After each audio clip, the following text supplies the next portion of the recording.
The GT-R launched in 2007 and humiliated Porsches, Ferraris, and everything between them, with a sticker price half the competition.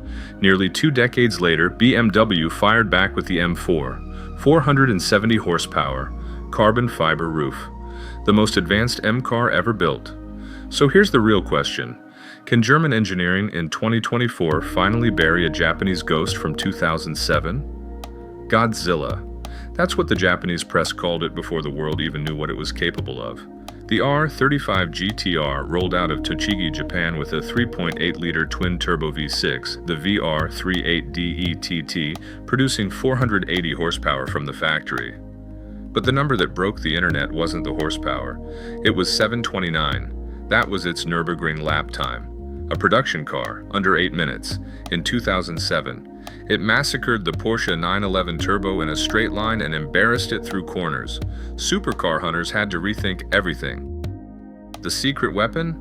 A Tessa ETS, a twin-clutch all-wheel drive system that reads road conditions 100 times per second and splits torque between axles in real time. Pair that with a dual-clutch gearbox that shifts in 0.15 seconds, and you've got a car that launches to 60 in 2.7 seconds bone stock. That's Lamborghini territory. That was 2007. The tuning community went absolutely feral. Alpha Performance pulled 1,200 wheel horsepower from the stock block. AMS built GT-Rs that ran 9s in the quarter mile.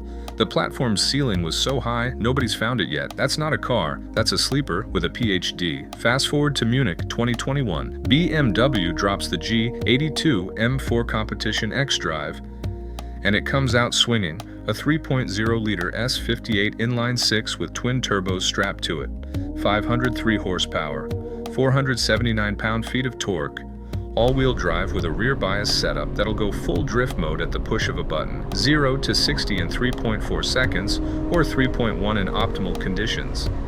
The M4 isn't just fast, it's surgical.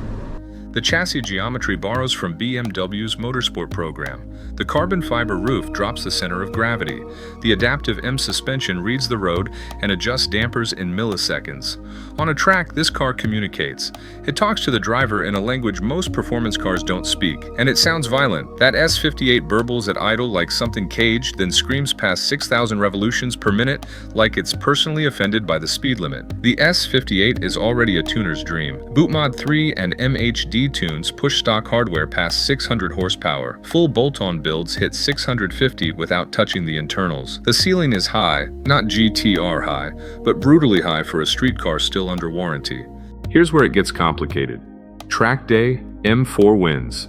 The steering response, the chassis feedback, the driver engagement, it's a generation ahead.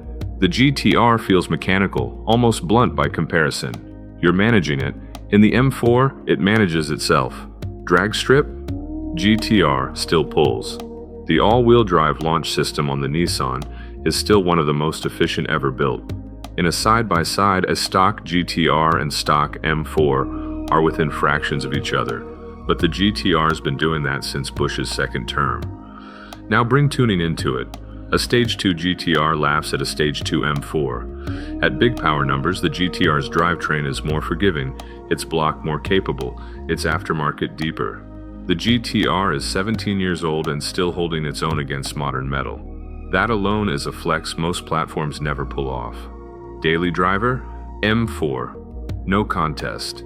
The GT-R rides like it's late for a grudge match. The M4 has heated seats, a proper infotainment system, and doesn't rattle at highway speeds.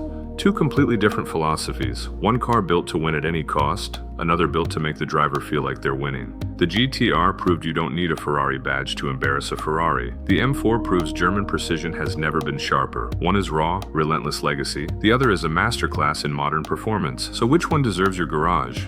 And more importantly, what happens when someone drops an Alpha 12 kit on a GT-R and lines it up against a tuned M4 CSL? Stay close. That one's coming.